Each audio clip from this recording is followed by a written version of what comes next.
around like that at age 58. So I want to get that out the way first. But I wanted to get to a bigger point. Because the time comes, somewhat pun intended, for us to take the gloves off when it comes to Jake Paul. Now, unlike people who've worked with me, unlike people who are friends and colleagues, what have you, I didn't find it funny. It's kind of weird because Jake Paul is extremely bigger than Tank. That don't that even he recognizes that he's too big for him. Yes. He recognizes that he's too big for him. Stephen A. Smith didn't hold back when discussing Jake Paul's upcoming fight with Gervonta, Tank Davis. He blasted the matchup, calling it a clear physical mismatch and questioning Paul's motives. According to Smith, Jake keeps chasing opponents that make him look good instead of challenging his limits. He described the fight as one-sided and unnecessary, saying it adds nothing to the sport's competitive spirit. For Smith, Jake's pattern is obvious. He's more focused on carefully curated wins than genuine tests of his skill. That was Mike Tyson. Now you're going into the ring against a cat that's 228. He's a young lion. And no matter what questions may exist about Jake Paul and his ability to box real boxers, because we haven't really seen that yet from him, we don't question his power. Mm-hmm. We know he's got power. Yeah. When Stephen A. Smith turned the spotlight toward Gervonta Davis's camp, he asked a pointed question: who deserves to face Tank next? Davis's coach didn't hesitate. He said anyone who's been running their mouth about Davis should step inside the ring and back it up. He specifically mentioned names like Shakur Stevenson and Teofimo Lopez, fighters who have publicly doubted Tank's dominance. To the coach, this isn't just about rivalry, it's about respect. He believes those critics need to feel the force of Davis's power for themselves.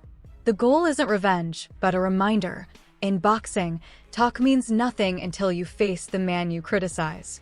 Who do you want to see? You, as a guy that's in his trainer, that's like a father figure to him, you're training him all the time, you know him, both y'all from the streets of Baltimore the whole bit. Who do you want to see Tank fight now? I want him to get all of them that ran their mouth. Give me the names. I need names, Calvin. I need names. You already know. We went down to, we're working on the big four. It was Garcia. That's the first one. Roma, I hope we get him soon.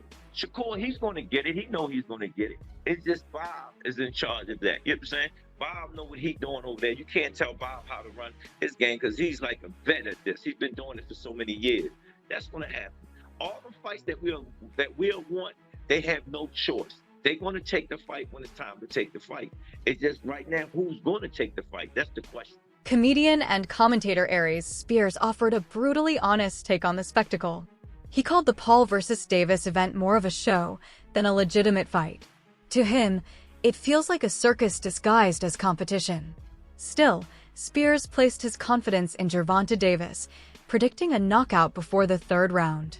His view captures a mix of cynicism and admiration, mocking the promotional absurdity while still respecting Tank's deadly precision.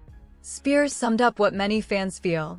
This matchup might be ridiculous, but it's impossible to look away. It's entertainment fused with skill, where even critics expect Davis to end the show violently and decisively. The next fight that's coming up is Tank Davis versus Jake Paul. Oh, this is such a circus. Yeah.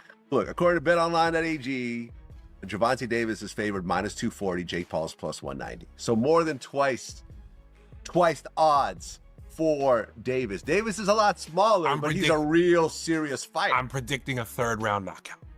Ooh. Third round knockout. He's out of there. Listen, I don't know what's the bigger joke, that fight or Tyson versus Floyd Mayweather. We'll talk about that in a second. We'll talk about that in a second.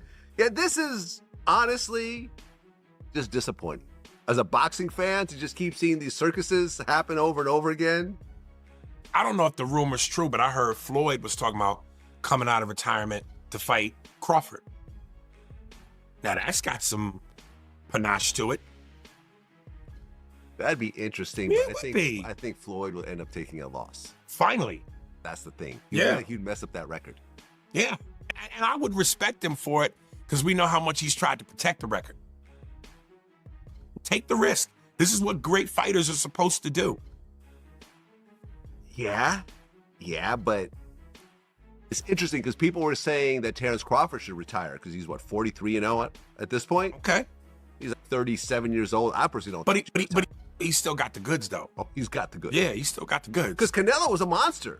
Crawford had been dominating for a while. Right. And like he had only had like 2 losses, one of which was Mayweather, very early in his career.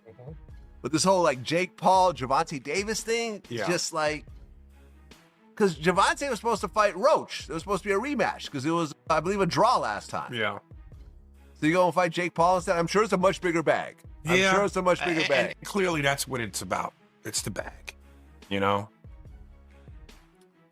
Yeah. I mean, pretty soon they're going to have Denzel Washington fighting somebody. Like, you know, they're going to start putting like old men. I mean, they've already putting old men in the ring. As long as before the fight, Denzel looks at his watch and goes, 16 seconds. I'm with it. True to form, Stephen A. Smith urged boxing to move beyond hype-driven matchups and back toward meaningful competition.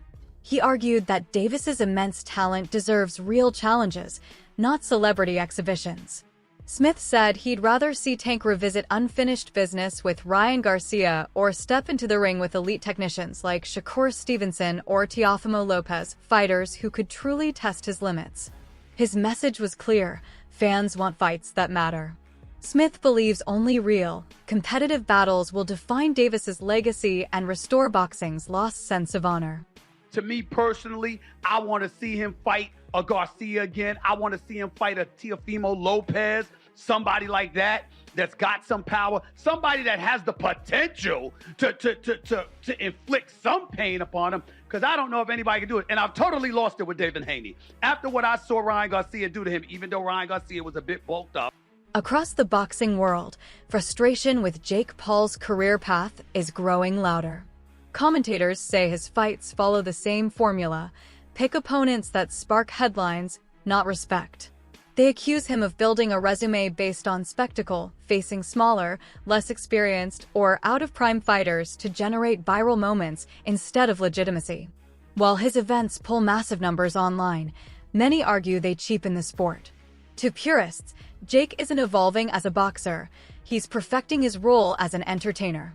Every flashy knockout may draw attention, but it also deepens the divide between boxing as a sport and boxing as a show. Performance. Jake Paul won the fight. But yeah, that was that. This time, Jake Paul is to take on Tank Davis. Tank Davis, he was recently in the news for being arrested for a domestic violence incident involving one of his kids' mother. He was alleged to have slapped her about the place. The charges were later dropped, to be fair to him. But yeah, that was when he was last in the news. What is interesting is just a couple of months ago, Tank Davis was saying openly that he'd lost his passion for boxing and that he wanted time away from the sport. There was speculation that he might even retire as he was experiencing extreme mental fatigue from boxing, depression, and there were mental health concerns over him. However, I guess the opportunity to earn a truck full of money, fighting a completely worthless exhibition fight against Jake Paul, was enough to make him change his mind about boxing. Funny that, isn't it? But you know what? I'm not even going to waste your time or mine critiquing this utter nonsense. Suffice to say that this so-called fight we're talking about is an exhibition, and it pits Jake Paul, who is a cruiserweight, by the way, weighs in excess of 200 pounds, and Tank Davis, who is, he was the WBA lightweight champion, who weighs in at about 135 pounds when he fights. So that's a disparity of some 65 pounds. In old money, that's about 4.5 stone. There's also a significant difference in height. Jake Paul is roughly, 6'1", 2. Gervonta Davis is 5'5" at best.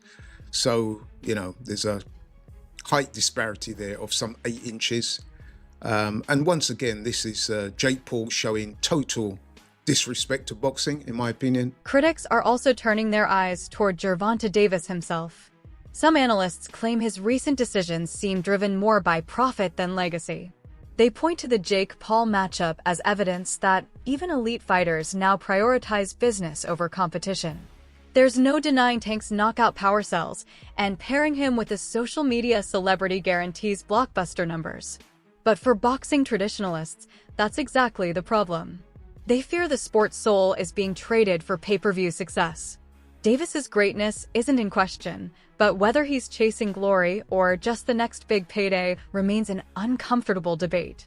Look at how Tank started acting after he made 40 million with Ryan. When he make another 40 plus million with Jake, he's gonna go make 40 million fighting Jake Paul, and then he's gonna come back and fight Lamont Rowe for what? He's gonna come back and fight Shakur Stevenson for what? He's not gonna fight none of those guys. No, the only way he fight any of them guys, Turkey gonna have to hit him with the Crawford money. Cause that's the thing. You do this for a reason, bro. Like, I get it. You want him to be competitive, but his goal is money. He made 40 with Ryan plus everything in between. Now he get this 40, 50 million plus. He don't even gotta fight no more. So now if you want him to fight Shakur, give me that Canelo money, man. Veteran trainer Jeff Mayweather voiced serious concerns about the fight's legitimacy.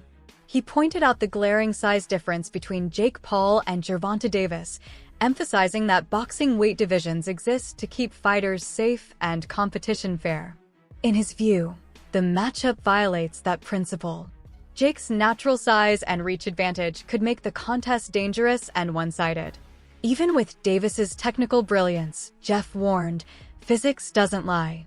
He described the bout as a mismatch that threatens boxing's integrity, saying promoters are now willing to ignore fairness for the sake of spectacle, and that's a dangerous precedent.